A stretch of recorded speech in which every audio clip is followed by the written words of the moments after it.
네, 오늘 사사기 7장 기도원에 대한 말씀을 함께 나누겠습니다. 지난 한 주간에 많은 소식들이 있었지만 전 세계에서 가장 이슈가 되고 이목을 집중했던 그 사건이 있었는데, 그것이 바로 이슬람 무장 세력 탈레반이 아프가니스탄을 점령했다는 그 사건이었습니다. 탈레반 하면 무장단체, 극단적인 이슬람 무장 세력이죠. 그들이 미군이 철수를 하자마자 생각보다 너무나 빠르게 아프간을 점령하고 이제 그 나라가 엄청난 혼란에 빠지게 되었습니다. 지난주 여러 가지 뉴스, 사진, 영상들이 많이 TV에 나왔는데요.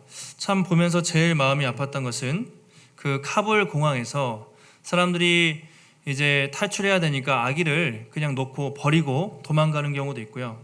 항공기가 이제 떠야 되는데 그 사람들이 바퀴를 붙잡고 올라타다가 비행기가 이륙하자마자 하늘에서 막 사람이 떨어져 죽는 그런, 어떻게 보면 영화 속의 한 장면과 같은 말도 안 되는 그런 비극적인 사진들이, 영상이 많이 있었습니다. 참 오죽했으면 탈출하고 싶어서 그렇게 비행기 타이어를 잡고 이륙하다가 하늘에서 떨어지는 장면들이 이렇게 그대로 실시간으로 나올 정도로 참 안타까운 사건이 많이 일어났던 것이죠.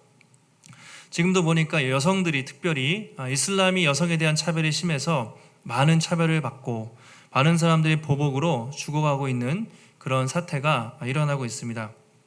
우리가 사실 아프간이라는 나라를 잘 모르죠. 멀리 있기 때문에 모르는데, 저도 찾아보니까 중앙아시아, 그러니까 이란, 인도, 파키스탄 이 저쪽에 있어요. 그 중간에 위치하고 있는데, 아프간을 보통 강대국의 무덤이라, 제국의 무덤이라 이렇게 얘기를 합니다. 왜냐면 예전에 소련도 아프간을 점령했다가 실패를 했고, 어떻게 보면 이번에 미국도 20년 동안 했지만 결국 실패하고 물러나게 됐기 때문에 이제 강대국의 무덤이다. 그만큼 아주 산악 지역에 아주 이렇게 점령하기 어려운 그런 테러리스트들이 많은 이제 그런 지역이라고 알려져 있습니다. 근데 이제 신문 기사에서 사람들이, 아니 어떻게 이렇게 아프간의 정규 부대가 이렇게 쉽게 탈레반에게 점령이 될 수가 있었는가, 그런 기사들이 많이 있었습니다. 그래서 탈레반군이 아프간에 30만, 대군이죠. 탈레반은 한 6만, 7만 정도 추정되고요. 무기가 별로 없습니다. 근데 아프간의 정규군은 일단 30만 명이라고 되어 있고, 미군이 엄청난 무기를 다 대줬는데도 너무나 쉽게 함락이 되고 마른 거예요. 그래서 왜 그럴까 이제 분석을 해보니까 많은 사람들이, 탈레반은 이제 정신적으로 이슬람 무장 세력이잖아요. 목숨 걸고 싸우는 사람입니다. 이슬람 그 정신을 가지고 목숨을 걸고 이런 싸웠던 사람들이고요.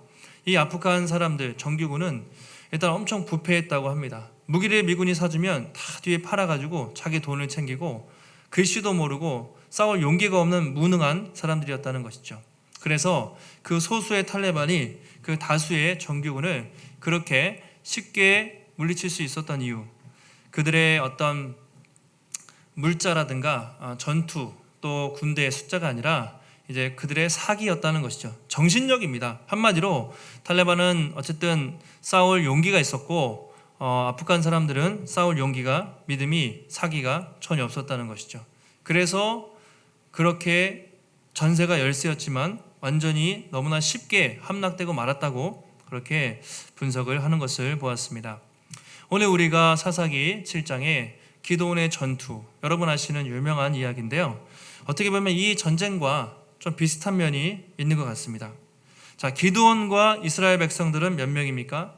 300명, 그렇죠? 그리고 저 적군 미디안은 13만 5천 명입니다. 객관적으로 볼 때 이렇게 이길 수 없는 전쟁이었지만 하나님이 그들을 통해서 놀랍게 승리하게 하시는 것을 오늘 우리가 말씀을 통해 볼 수가 있습니다. 하나님 그 이스라엘 백성들이 이제 미디안에게 계속 침략을 당하자 기드온을 사사로 세우십니다. 근데 기드온은요, 농사꾼이었어요. 아주 평범한 농사꾼. 아니 너무 소심해서 미디안이 쳐들어올 것이 무서워서 밀을 타작할 때 남들이 보이는 곳에서 타작하는 것이 아니라 포도즙 틀에서 숨어서 그렇게 타작하는 겁이 많은 아주 평범한 사람 이하의 그냥 사람이었습니다. 근데 하나님의 사자가 어느 날 나타나서 너를 통해 이스라엘을 구원하겠다 말씀하실 때 처음에 기드온이 어떻게 합니까? 거절하죠. 저는 못합니다. 저는 너무 평범한 사람이고 어떻게 저 같은 사람이 므낫세 지파라고 나오는데 저처럼 이렇게 출신과 가문이 좋지도 않은 정말 이렇게 평범한 사람이 이스라엘의 지도자가 될 수 있습니까? 저는 못합니다. 그렇게 하나님께 거절하죠. 근데 하나님 뭐라고 하십니까? 큰 용사여, 내가 너와 함께 할 것이다. 네가 평범해 보이지만 내가 함께하면 큰 용사가 될 것이고 너를 통해 놀라운 구원이 나타날 것이다.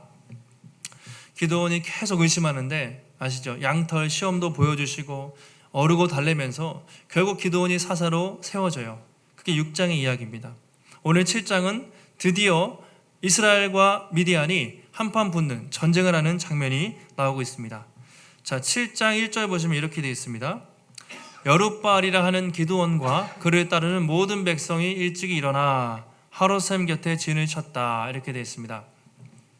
여룻바알이라는 사람, 여룻바알은요 바알과 싸우다라는 의미인데 6장에 보면 하나님이 그 동네에 있는 바알 신상을 쳐부수라고 했어요. 근데 용기가 없어서 밤에 몰래 부하들하고 바알 신상을 깼거든요. 어쨌든 그때 붙은 별명이 여룻바알, 바알과 싸운다. 자, 이 말은 기드온이 하나님의 군대로서 지도자로서 이스라엘을 이끄는 군대 대장이라는 의미로 여룻바알이라 하는 기드온과 그를 따르는 백성이 일어났습니다. 이스라엘은 하롯셈 곁에 진을 치고 미디안은 그 북쪽 모레산 앞에 진쳤다고 그렇게 말하고 있습니다. 자, 이제부터 전쟁이 시작되는데요. 이렇게 해마다 7년 동안 이렇게 괴롭혀 왔어요. 자, 오늘 어떻게 합니까? 자, 한번 보여주시면 그 사진 한번 보여주실까요? 기드온의 군대와 미디안이 대치하는데 북쪽에는 자, 모레산이라고 되어 있는데 미디안과 그들의 연합군이 저기에 모여서 산에 진치고 있었습니다. 그 남쪽에는 하롯셈, 파란색 표시가 되어 있는데요. 이스라엘 백성들 이제 기드온이 므낫세 지파였기 때문에 주로 므낫세에서 많이 왔고요. 아셀, 납달리, 스불론 지파에서 마지막에 이제 에브라임 지파가 나중에 합세하게 되는데 어쨌든 저 연합군이 붙어서 이제 미디안의 군대가 완전히 저기서 패배하게 되고 숫곳, 분웰 밑으로 도망을 치는 이제 양상으로 전쟁이 전개가 됩니다. 다음 사진 한번 보여주시면 실제로 모래산이 이제 저 위에 있고요. 하롯셈이라고 되어 있는데 작은 시내가 흐르죠. 저기 곁에 진을 칩니다. 나중에 나오겠지만 저 셈에서 물을 어떻게 먹느냐에 따라서 하나님이 이제 두 부리로 나누세요. 집으로 돌려보내는데 북쪽에는 미디안의 연합군, 남쪽에는 이스라엘 백성들이 진을 치고 드디어 전쟁이 시작이 되는 것이죠. 자, 이렇게 전쟁이 시작됐는데 하나님이 기드온에게 이해할 수 없는 그런 명령을 내리십니다. 자, 7장 2절에 보시면 이렇게 말하죠. 여호와께서 기드온에게 이르시되 너를 따르는 백성이 너무 많은즉 내가 그들의 손에 미디안 사람을 넘겨주지 않겠다. 이렇게 말씀을 하고 있습니다. 자, 이 명령이 좀 이해가 안 가는 것 같죠? 지금 미디안의 군대는 보면 14만 5천 명으로 나와 있고요. 이스라엘의 군대는 3만 2천 명으로 나와 있습니다. 4배 정도 많아요. 미디안이. 4분의 1밖에 안 되거든요. 그런데 하나님 뭐라 하신다고요? 너를 따르는 백성이 너무 많다. 아니 지금 저쪽은 낙타에다가 수많은 미디안, 아말렉 연합군이 쳐들어오는데 여기는 12지파 다 모이지도 않았습니다. 4분의 1밖에 되지 않는데 군대를 더 모아도 부족할 판에 백성이 너무 많다. 이대로 안 되겠다 하나님 말씀하신다는 거죠. 참 이상하죠? 왜 그렇습니까? 그 이유가 이는 이스라엘이 나를 거슬러 스스로 자랑할까? 내 손이 나를 구원하였다 할까 합니다. 그렇게 하나님이 말씀을 하고 있습니다. 인간적으로 볼 때 말이 안 되는데요. 하나님이 이 전쟁을 통해서 이 전쟁의 승패가 사람의 많고 적음, 이스라엘의 숫자에 달려있는 것이 아니라 하나님께 속하였다. 그리고 이 전쟁을 통해서 이스라엘이 자기 스스로 자랑하는 것이 아니라 하나님이 영광을 받으시기 위해서 이 전쟁을 일으키셨다는 것이죠. 한마디로 이 전쟁은 하나님의 영광을 위한, 이름을 위한 그런 전쟁이라고 말할 수가 있습니다. 그래서 하나님이 인원을 2번 감축하시는데 첫 번째로 인원을 줄이세요. 첫 번째 기준은 무엇인가? 두려워 떠는 사람들입니다. 하나님은 전쟁에 앞서서 적군을 보고 두려워 떠는 사람, 마음에 이미 두려움에 가득 찬 사람들을 다 돌려보내라, 그렇게 말씀을 하세요. 7장 3절에 이렇게 나와 있습니다. 같이 한번 3절 말씀 함께 읽겠습니다. 시작.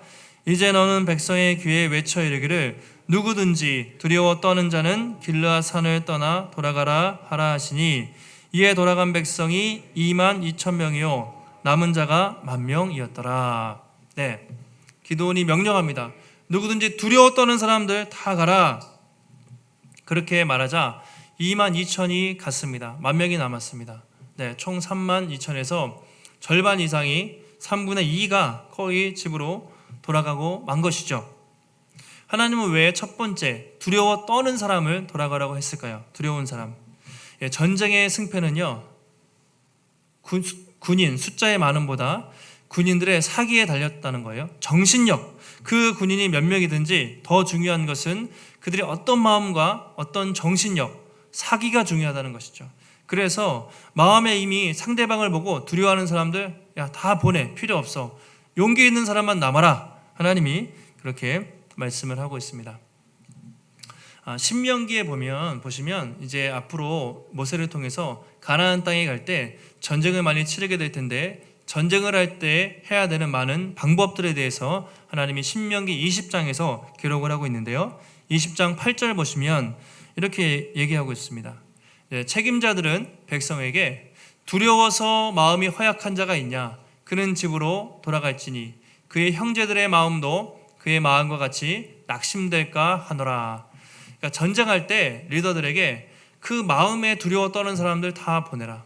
왜냐하면 그 혼자만 두려워 떠는 게 아니라 그 두려운 마음이 전염이 되는 거예요. 그래서 그 동료들도 동료 군인들에게 사기를 다 떨어뜨려서 싸울 용기를 얻게 만든 거죠. 그럼 이미 전쟁은 진 것입니다. 이처럼 한순간에 이 부정적인 바이러스가 퍼지면 전쟁에서 절대 이길 수 없어요. 그래서 숫자보다 중요한 것은 용기다. 용기 없는 사람, 싸울 용기가 없는, 자신이 없는 사람들 다 돌려보내라. 이미 신명기에서 그렇게 말씀하셨습니다. 하나님 오늘도 기드온에게 두려운 사람들 다 돌려보내, 이렇게 말씀을 하고 있습니다. 그래서 전쟁할 때 아시잖아요. 영화를 보면 항상 장군들이 또는 리더들이 앞에 나와서 막 총칼을 휘둘면서 나라와 민족을 위해서 제군들이여 막 나가라, 이렇게 하는 이유가 함성, 그 기세로 싸우기 때문에 이미 그 기세가 꺾이면 전쟁에서 이기기가 힘든 것이죠. 이번 아프간 우리 사태를 보면서도 여실히 느끼지 않습니까? 정규군은 숫자도 많고 무기도 좋았습니다. 이 반대편에는 숫자도 적고 무기도 변변치 않았습니다. 그들이 어떻게 이길 수 있었습니까? 사기의 차이였어요.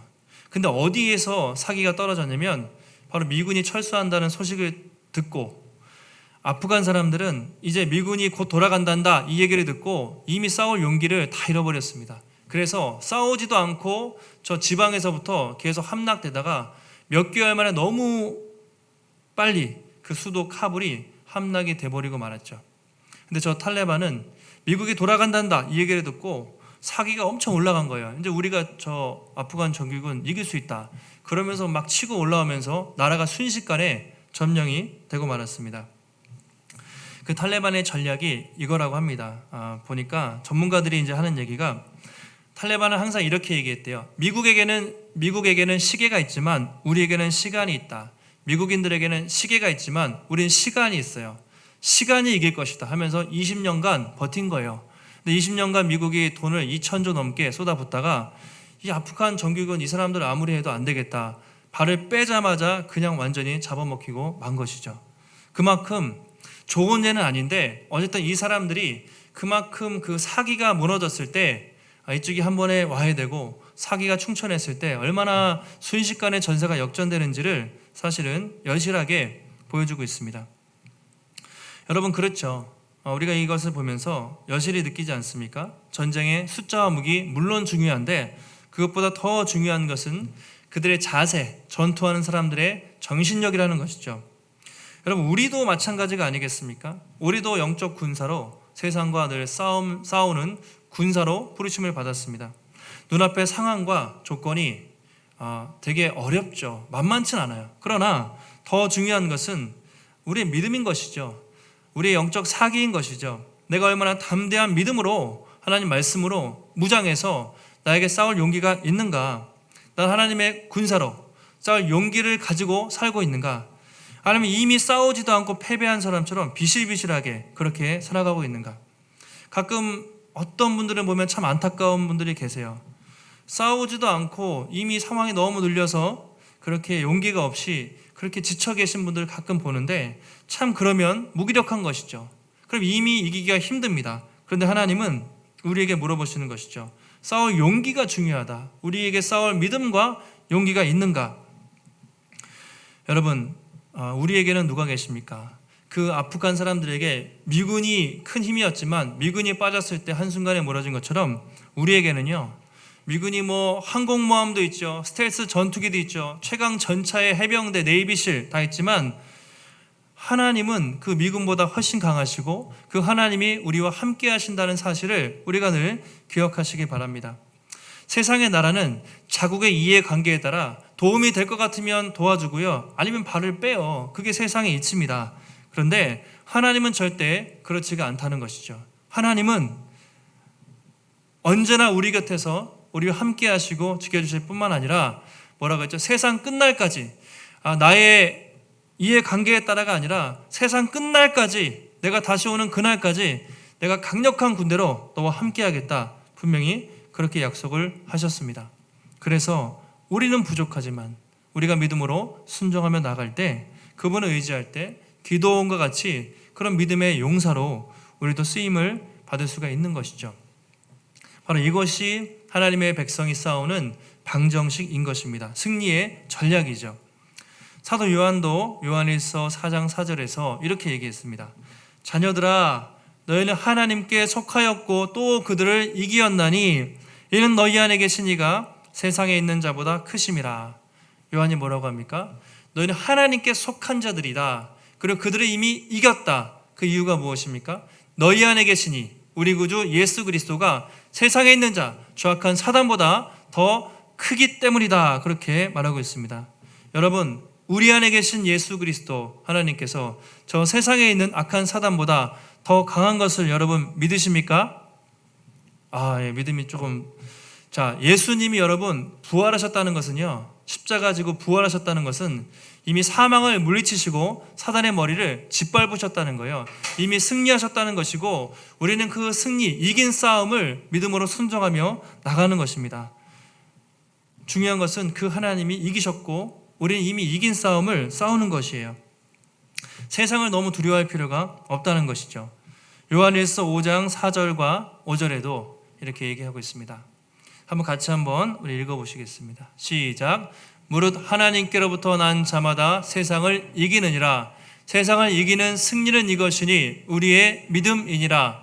예수께서 하나님의 아들이심을 믿는 자가 아니면 세상을 이기는 자가 누구냐라고 묻고 있습니다. 하나님께로부터 난 자, 아까 하나님께 속한 자라고 했는데 세상을 이긴다. 세상을 이길 수 있는 승리의 비결 유일하게 하나입니다. 무엇입니까? 믿음이죠. 우리 안에 예수 그리스도가 함께 하신다. 그분이 세상보다 강하다. 우리가 그분을 믿을 때 나도 승리할 수 있다. 이 믿음 외에는 우리가 세상을 이길 수 있는 방법이 전혀 없다는 것이죠. 다시 여러분 여쭤볼게요. 우리 안에 계신 하나님이 여러분 세상보다 더 강하고 능력 있는 분이심을 여러분 믿음으로 고백하십니까? 우리가 예수 그리스도를 믿을 때 분명한 승리가 우리에게 있다고 말하고 있습니다. 또 우리가 성도 여러분, 우리가 세상을 살아갈 때 세상이 아무리 우리를 공격하고 흔들 때, 물론 너무 치열합니다. 눈앞의 상황이 참 우리 성도님들의 제가 삶을 보고 또 신방을 해보고 전화해보면 너무 치열해요. 결코 쉬운 싸움은 아닙니다. 만만치 않지만 적어도 우리가 여러분 두려워만 하면 안 된다는 거죠. 이미 진 것처럼 하면 안 되고, 우리 안에 계신 이가 하나님 강하시다. 그리고 믿음으로 나갈 때 분명히 이길 수 있다. 이 담대한 믿음 가지고 하나님이 세상을 이기셨고 우리도 승리케 하실 것을 믿고 하나님 의지하며 여러분 담대하게 또 싸울 수 있는 용기 있는 우리 성도님들이 되시기를 주님의 이름으로 축원합니다. 자, 이렇게 군대가 줄었는데 하나님이 여기서 끝내지 않으세요. 두 번째 인원 감축을 지시하십니다. 아니 32,000명 중에 22,000 보내시고 10,000명 남았으면 그것도 이제 13대 1인데 힘든데 하나님이 더 줄이라고 하시죠. 우리 4절 말씀 같이 한번 보시겠습니다. 시작.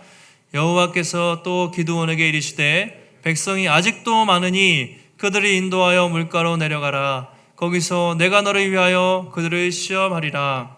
뭐라고 하십니까? 백성이 아직도 많다. 많습니까? 많기는 뭐가 많습니까? 지금 이미 3분의 2 빠지고 10,000명 남아가지고 10,000명으로 13만 2천 하려면 그것도 힘들어 죽겠는데 지금 하나님은 아직도 많다는 거예요. 여전히 많다. 또 이상한 말씀을 하시네요. 그러면서 뭐라고 하십니까? 물가로 데려가라. 거기서 내가 시키는 대로 해라. 뭐라고 하십니까? 물을 마시게 하는데 한쪽 사람들은 아마도 물을 손에 이렇게 움켜서 핥아서 먹었던 것 같아요. 이런 사람들이 있었고 또 반대편의 사람들은 그냥 무릎을 꿇고 허겁지겁 이렇게 물을 마셨던 두 부류의 사람들이 있었던 것 같습니다. 아까 사진에 보셨던 그 샘에 가서 물을 마시게 하고 두 부류로 일단 나눴습니다. 하나님 뭐라고 하십니까? 많은 쪽이 아니라 그 적은 쪽 물을 이렇게 움켜쥐고 이렇게 먹는 그 300명을 택하고 나머지는 다 돌려보내라. 내가 그 300명으로 전쟁을 승리하게 하겠다. 하나님이 그렇게 말씀을 하시는 것이죠. 자, 이것도 참 이해하기 힘든 말씀인데요. 학자들이 이 300명을 나누는 기준이 무엇인가에 대해서 여러 가지 의견이 좀 있었어요. 그런데 어떤 사람들은 손을 물로 움켜쥐고 이렇게 먹었다는 것은 이제 경계를 했다는 것이죠. 군인들에게 이제 군대 가면 중요한 게 이제 기본적으로 사주 경계심이 있는 게 중요하거든요. 그래서 아마도 이렇게 경계심이 있는 300명을 택하지 않았을까라고 하는 이제 의견도 있습니다. 또 어떤 사람들은 이제 유대인들의 랍비들은 이제 무릎을 꿇었다고 했는데 이제 무릎을 꿇는 것은 이제 유대인들 입장에서 하나님을 예배할 때 외에는 무릎을 꿇으면 안 됐어요. 그래서 여기서 무릎을 꿇었다는 것은 그들의 행동이 좀 잘못됐다. 믿음 없는 사람들이다. 그래서 반대편을 택했다. 뭐 이런 해석도 있습니다.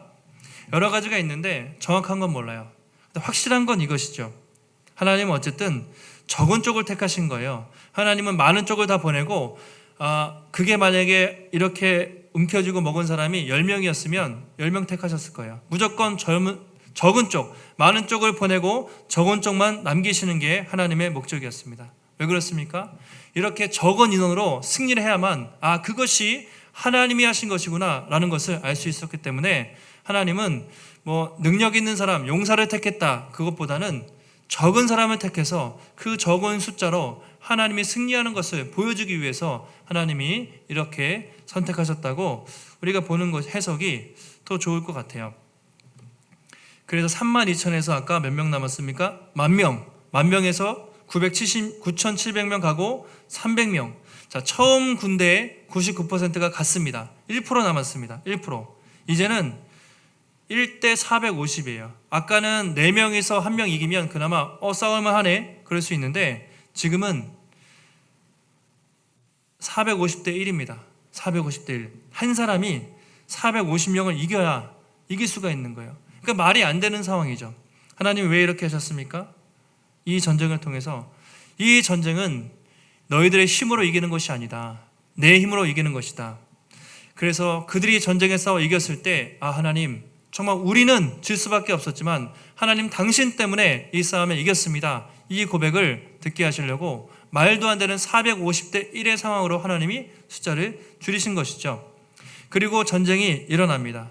오늘 보면 바로 다음에 9절 이하에서 그날 밤에 바로 전쟁이 일어나는데 놀랍게 기드온과 300명의 용사들이 총과 칼을 가지고 가는 것이 아니라 한쪽에는 나팔을 불고 한쪽에는 항아리와 횃불을 들고 다 둘러싸고 그들이 100명씩 세 개의 진으로 공격을 하는데 교대할 때 기습을 해요. 그래서 그 수많은 사람들이 스스로 자기의 동료들을 칼로 쳤다고 되어 있습니다. 왜냐하면 그 밤에 나팔을 불면서 왔을 때 너무나 큰 군대가 왔는 줄 알고 이 미디안 사람들이 깜짝 놀라서 밤에 보이지도 않는 상황에서 자기들끼리 쳐서 죽이다가 도망가게 되고 이제 미디안의 기드온의 군대가 뒤쫓아서 엄청난 승리를 거뒀다는 것을 보여주고 있습니다. 믿음으로 순종했을 때 엄청난 지혜와 놀라운 전략으로 완전한 승리를 거두게 하신 것이죠. 바로 이것이 하나님이 이 기드온의 전쟁을 통해서 보여주기 원하셨던 하나님의 계획이었습니다. 하나님이 전쟁을 통해서 전쟁의 승패가 다시 한번 군대의 많은 또 무기의 강함 달려있는 것이 아니라 하나님이 정말 함께 하시는가, 그리고 하나님을 얼마나 신뢰하고 용기 있게 믿음으로 그 싸움에 동참하는가, 그들을 통해서 승리가 달려있다는 것을 하나님이 보여주셨습니다. 성경에 보면 지난주에도 기드온과 드보라와 바락 또 이야기도 철병거 900대를 하나님의 주권으로 능력으로 물리치게 하셨고요. 다윗과 골리앗도 그렇죠. 외적인 체형으로는 헤비급, 그리고 이 작은 체형을 가진 사람과 승부가 되지 않았지만 하나님은 객관적인 그런 열세 이런 것들을 극복하고 완벽한 승리를 이루게 하셨습니다. 성경에는 이런 일들이 너무 많잖아요. 대부분 다 그렇죠. 너무나 질 수밖에 없는 열악한 상황에서 하나님이 함께 하심으로 우리가 믿음으로 순종했을 때 얼마나 놀랍게 하나님이 역사하시는지를 성경은 계속 보여주고 있습니다. 여러분, 우리 하나님은요 300명밖에 안 되는 그 숫자로 10만이 넘는 적군을 물리치고, 때로 우리 힘으로 우리 생각으로 도저히 승산 없어 보이는 그 게임, 그 싸움에서 놀라운 승리를 허락하시는 능력의 하나님이신 줄 여러분 믿으시기를 바랍니다. 세상에서는 약함이 문제잖아요. 약하면 그것 때문에 무너지는데 우리는 약할 때 강함이 되시는 하나님이 계세요. 그래서 오히려 하나님은요 우리가 약할 때 더 강력하게 역사하세요. 그렇기 때문에 하나님, 제가 약합니다, 저는 부족합니다, 문제가 안 됩니다. 왜냐하면 하나님은 그런 약한 사람들을 들어 쓰길 원하세요. 강한 사람들, 자기 잘난 맛에 하는 사람들은 별로 안 좋아하시고, 오히려 힘없고 약한 사람들이 믿음으로 순종했을 때 그들을 통해서 얼마나 놀랍게 역사하시는지 보여주는 것이 하나님의 나라의 역사죠. 그래서 항상 이 말씀을 보시면서 여러분 이렇게 생각하시면 됩니다. 나 같은 사람이 뭘 할 수 있겠어? 나 혼자 무슨 일을 할 수 있겠어? 내가 교회에서 무슨 역할을 할 수 있겠어? 그런 것이 아니라 하나님, 저같이 부족한 사람도 하나님이 쓰시면 기드온처럼 하나님의 사람으로 내가 사용될 줄 믿습니다, 나를 사용해 달라고 우리 그렇게 믿음으로 반응할 때 하나님이 기뻐하셔서 우리를 사용하시게 되는 것이죠. 세상은 더 많은 숫자, 더 많은 능력과 더 많은 물량 공세를 하지만 하나님은요 1% 오합지졸을 가지고 여러분 놀라운 승리를 이루시는 분입니다. 그래서 교회를 볼 때 교회가 세상에서 별로 교회들이 저희 교회뿐만 아니라 교회라는 것이 세상에서 권력이 있습니까? 재산이 있습니까? 청와대가 권력이 있고 힘이 있죠. 그런데 하나님은 그 작은 교회를 통해서 놀랍게 역사하는 분이다. 그것이 하나님의 말씀하시는 것이죠. 제가 가끔 교회를 생각하면서 이 작은 교회를 통해서 하나님 무슨 일을 하실까? 과연 우리가 삼성적 복음화라는 꿈과 비전을 가지고 왔는데 과연 이 지역이 변화될까? 이 코로나의 장기화 상황 속에서 현상 유지하기도 힘들지 않을까라는 생각이 저에게도 가끔 들릴 때가 있어요. 이 외적인 숫자, 이 외적인 환경에 저도 가끔은 흔들릴 때가 있습니다. 그런데 이 말씀을 보면서 하나님은 300명으로 450명 이상을 13만 5천을 물리치시는 하나님이시면 반드시 우리와 같은 사람도, 우리 교회를 통해서도 하나님은 놀랍게 역사하신다. 그 믿음을 다시 한번 저도 갖게 되었습니다. 새벽 기도를 할 때마다 아직은 많이 못 나오세요. 그리고 외부 성도님들이 더 많이 오세요. 그런데 지금은 숫자가 이렇게 적지만 계속해서 기도하다 보면 하나님이 기도의 사람들을 보내주실 것이다. 그런 믿음으로 제가 또 하고 있습니다. 또 여러분들도 이 교회가 지금은 작고 부족하지만 하나님이 나를 통해서, 우리를 통해서 역사하시면 하나님이 우리 힘으로 감당할 수 없는 놀라운 부흥과 성령의 역사가 나타날 것이다. 이 믿음으로 우리가 나아가야 한다는 것입니다. 말씀을 정리하겠습니다. 하나님은 이 전쟁을 통해서 또 우리의 삶을 통해서 우리의 모든 구원과 우리의 승리가 절대로 우리 자신의 힘으로 된 것이 아니라 전적으로 하나님의 은혜로 되었다는 것을 보여주고 있습니다.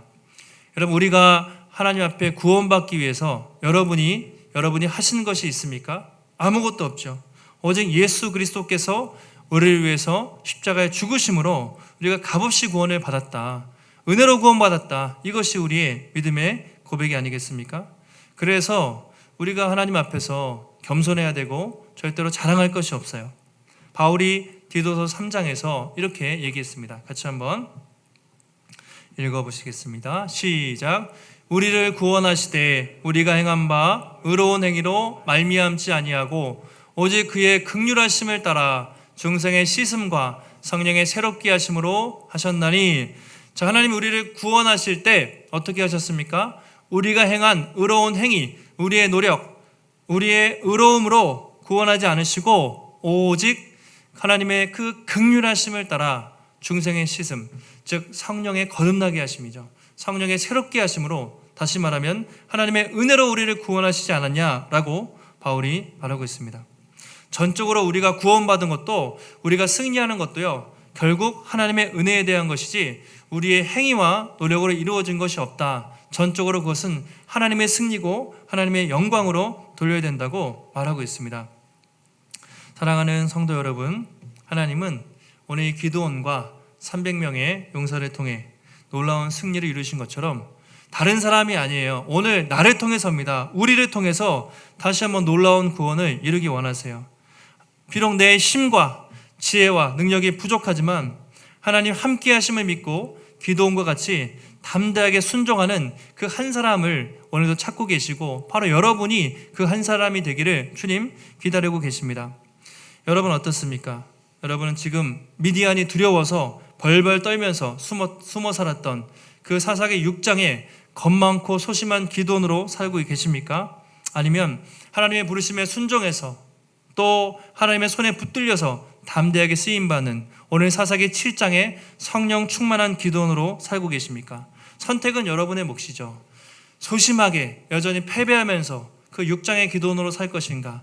7장에서 전혀 변화된 담대하게 하나님의 손에 붙들린 능력의 사람으로 살 것인가? 그것을 우리에게 하나님이 묻고 계십니다.